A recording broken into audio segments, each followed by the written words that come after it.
வணக்கம் சோதர நண்பர்களே. 2024 டிசம்பர் மாத கிரக அமைப்புகளின்படி கும்பராசிக்கான பலன்கள். இந்த மாதம் உங்களுடைய ராசினாலும் ராசியிலே செஞ்சுட்டு வர்றாங்க. தவிர மற்ற கிரகங்களுடைய அமைப்பும் ஒரு கழிவான நிலைகளிலேயே அமைஞ்சிருக்கு. குறிப்பாக சொன்னால் கும்பராசிக்கு இந்த மாத கிரக அமைப்புகள் விபரீத யோக அமைப்புகளில் தான் செயல்படும். நாரதர் கழகம் நன்மையில் முடியும்னு சொல்லுவாங்க. அந்த மாதிரி ஆரம்பத்தில் எல்லாமே தேவையில்லாத சங்கடங்கள், பிரச்சனைகளாகவும் குழப்பங்களாகவே தென்படும். பிறகு அதன் மூலமாக முன்னேற்றங்களையும் ஆதாயங்களையும் பெற்று வருவீங்க. அதனால் கும்பராசிக்காரங்க முடிஞ்ச அளவுக்கு இந்த மாதம் வரக்கூடிய சின்ன சின்ன பிரச்சனைகள் பெருவுறுத்தாமல் இருக்கிறது நல்லது. பொறுத்தார் பூமி ஆழ்வான்னு சொல்லுவாங்க. அந்த மாதிரி இந்த மாதம் அமைதியின் மூலமாக ஆதாயங்கள் பெறக்கூடிய நிலை அமைஞ்சிருக்கு.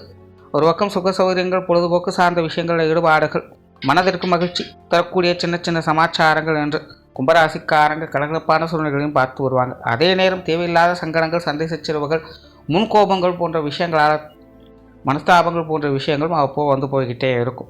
முகத்துக்கு பின்னாடி நல்ல விதமாக பேசுவாங்க, முதுகுக்கு பின்னாடி போனதுக்கப்புறம் மோசமாக பேசுவாங்க. இப்போ அதெல்லாம் பெருவருத்தாமல் கண்டுகொள்ளாமல் அமைதியாக இருக்கிறது இந்த மாதத்தை பொறுத்த வரைக்கும் நல்லது. ஏன்னா கும்பராசியை பொறுத்த வரைக்கும் இன்னும் கொஞ்சம் நாளைக்கு அப்படித்தான் இருக்கும். தேவையில்லாமல் சங்கடம் பண்ணிக்கிறதுல எந்த ஒரு பிரயோஜனம் இருக்க போகிறது கிடையாது. பேரனே வந்து வம்பு எடுத்துட்டு கடைசியில் உங்களுக்கு கிட்ட பேர் வாங்கி கொடுத்து அவங்க நல்லவங்கன்னு பேர் வாங்கிட்டு போயிடுவாங்க. அதனால் கொஞ்சம் அமைதியாக இருக்கிறது இந்த மாதத்தை பொறுத்த வரைக்கும் நல்லது. பேச்சுவார்த்தைகளில் நிதானம் தேவை. புதிய விஷயங்கள் மற்றும் புதிய காரியங்களில் கொஞ்சம் தேவையில்லாத சங்கடங்கள், அலைச்சல்கள் போன்ற விஷயங்கள் இருக்கும். அவசரமில்லாமல் நிதானத்தோடு செயல்பட்டு வர்றது நல்லது. சொத்து சுகங்கள் மற்றும் வாகன ரீதியான விஷயங்களில் நன்மைகள் உண்டு. குறிப்பாக நிலபுலங்கள் சார்ந்த விஷயங்கள், வாகன ரீதியான விஷயங்கள், அலைச்சலோட ஆதாயங்களை பார்த்து வரீங்க. குறிப்பாக இது சார்ந்த விஷயங்களை, பேச்சுவார்த்தைகளை கொஞ்சம் இந்த மாதம் தவிர்த்துக்கிறது நல்லது. பொருளாதார ரீதியான விஷயங்கள் இந்த மாதம் ஒரு அளவான அமைப்போடு தான் செயல்படும். வரவுகளும் உண்டு, வரவுகளுக்கிட்ட செலவுகளும் உண்டு. கொடுக்கல் வாங்கல் விஷயங்களில் கொஞ்சம் கவனமாக இருந்து, குறிப்பாக அந்த கணக்கு வழக்குகள் சார்ந்த விஷயங்கள் மூலமாக ஏதாவது ஒரு சங்கடங்கள் வந்து போவதற்கான வாய்ப்புகள் இருக்குது. அல்லது யாரோ செய்த பிழைக்கு நீங்கள் பொறுப்பேற்க வேண்டிய சூழ்நிலை கூட வந்து போகலாம். ஆகையினால் இந்த காசு பண சமாச்சாரங்கள்னு வரும்பொழுது கணக்கு வழக்குகள் சம்பந்தப்பட்ட விஷயங்களை கொஞ்சம் கவனத்தோடு இருக்கிறது நல்லது. முடிஞ்ச அளவுக்கு இந்த கடன் சார்ந்த விஷயங்கள் கொடுப்பதாலும் சரி, வாங்குவதாலும் சரி, இந்த மாற்றி தவிர்த்து கொள்வது நல்லது. பொது விஷயங்கள் மற்றும் பொது காரியங்கள் சாதகமாக இருக்கும். வெளி இடங்களிலிருந்து எதிர்பார்த்த உதவிகள் கிடைக்கப்பெற்று வருவீங்க. காரியங்களில் கொஞ்சம் அவசரத்தனம் இருக்கும். ஸ்ட்ரைட் ஃபார்வர்டாக இருப்பீங்க. ரொம்பவுமே இறுக்கி பிடிச்சி வேலை செய்யாதீங்க. நிதானத்தோடு செயல்படுங்க, நன்மை உண்டாகும். பிரயாண விஷயங்களில் சாதகமான அமைப்புகளுக்கு பிரயாணங்கள் வகையில் சுமூகமான அமைப்புகளை எதிர்பார்க்க முடியும். மனதிற்கு மகிழ்ச்சி தரக்கூடிய விஷயங்களை எதிர்பார்க்கலாம். சிலருக்கு தொலைதூர பிரயாணங்கள் போன்ற விஷயங்கள் அமையக்கூடும். குடும்ப விஷயங்கள், காரியங்கள் இந்த மாதம் வழக்கமான சமாச்சாரங்களை பார்த்து வருவீங்க. குடும்பத்துக்குள்ள மகிழ்ச்சி தரக்கூடிய விஷயங்கள் இருக்கும். குடும்ப உறவுகள் வகையிலும் சில சாதகமான அமைப்புகளை எதிர்பார்க்கலாம். பெற்றோர்கள் சார்ந்த விஷயங்கள் இந்த மாதம் சிறப்பாகவே இருக்குது. பெற்றோர்கள் வகையில் அனுசரியான விஷயங்களையும் கலகலப்பான சமாச்சாரங்களையும் எதிர்பார்க்கலாம்.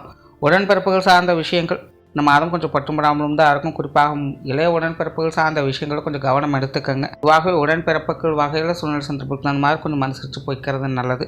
முடிஞ்ச அளவுக்கு அவங்க வகையிலும் தேவையில்லாத வாக்குவாதங்களை தவிர்த்து கொள்வது நல்லது. கணவன் மனைவி உறவுகள் இந்த மாதம் சாதகமாகவே இருக்கும். வாழ்க்கை துணையின் வகையிலிருந்து சுமூகமான மாற்றங்களை எதிர்பார்க்கலாம். உங்களுடைய காரியங்கள், விஷயங்களுக்கு உறுதுணையாக இருந்து வருவாங்க. சிலருக்கு வாழ்க்கை துணையின் வகையிலிருந்து நீண்ட நாள் எதிர்பார்ப்புகள் போன்ற விஷயங்கள் பூர்த்தியாகவும் செய்யும். திருமண விஷயங்கள் மற்றும் புத்திரவாக்கிய அமைப்புகள் சாதகமான நிலைகளே இருக்குது. குழந்தைகள் சம்பந்தப்பட்ட விஷயங்கள் இந்த மாதம் சுமூகமாக இருக்கும். குழந்தைகள் வகையில் பேச்சுவார்த்தைகளை சின்ன சின்ன முரண்பாடுகள் அப்படிங்கிறது வந்து போயிட்டு தான் இருக்கும். மற்றபடி குழந்தைகள் வகையில் சமாளிக்கக்கூடிய நிலைகளை பெற்று வருவீங்க. உற்றார் உறவினர்கள், நண்பர்கள் வகையில் சாதகமான அமைப்புகள் உண்டு. குறிப்பாக உறவினர்கள் வகையில் கலகலப்பான விஷயங்களை பார்த்து வரலாம். சிலருக்கு நீண்ட நாள் உறவுகளை பார்த்து மனம் மகிழக்கூடிய அமைப்புகள் என்பதும் உண்டாகும். மாணவர்களுக்கு கல்வி மற்றும் வித்தை சார்ந்த விஷயங்கள் சாதகமான நிலைகளில் இருக்குது. மாணவர்கள் இந்த முன்கோபம் போன்ற விஷயங்கள் மட்டும் கொஞ்சம் கவனம் எடுத்துக்கோங்க. உடன் இருக்கக்கூடியவங்ககிட்ட தேவையில்லாத மனஸ்தாபங்கள், சண்டை சச்சரவுகள் போன்ற விஷயங்கள் அவ்வப்போது வந்து போய்கிட்டே இருக்கும். அந்த மாதிரி கூட இருக்கிறவங்ககிட்ட சங்கடம் இல்லாமல் பார்த்துக்கோங்க. மற்றபடி கல்வி வித்தைகளில் சாதகமான அமைப்புகளை எதிர்பார்க்க முடியும். தொழில், வேலை, உத்தியோகம் சார்ந்த விஷயங்கள் சிறப்பாகவே இருக்குது. புதிய வேலை வாய்ப்புகள், தொழில் வாய்ப்புகள் போன்ற விஷயங்கள் கூட சாதகமாகவே இருக்கும். எல்லா விஷயங்கள், காரியங்களும் சிறப்பாக செயல்படுத்தி வருவீங்க. உங்களுடைய கட்டுப்பாட்டுக்குள்ளே பல விஷயங்களும் வைத்துக் கொள்வீங்க. குறிப்பாக தொழில், வேலை, உத்தியோக ரீதியான, காரிய ரீதியான விஷயங்கள் அனுகூல அமைப்புகளை எதிர்பார்க்கலாம். வெளியூர் மற்றும் வெளிநாடு சார்ந்த விஷயங்களில் சாதகமான அமைப்புகளே உண்டு. ஓவராக கும்பராசியை பொறுத்த வரைக்கும் இந்த மாதம் சின்ன சின்ன சங்கடங்கள் என்பது கண்டிப்பாக தவிர்க்க முடியாத ஒன்றாகவே இருக்கும். முடிஞ்ச அளவுக்கு சின்ன சங்கடங்கள் பெருபடுத்தாமல் இருந்தாலே இந்த மாதம் உங்களுக்கு ஒரு சாதகமான மாதமாக அமையும். நன்றி, வணக்கம், வாழ்க வளமுடன்.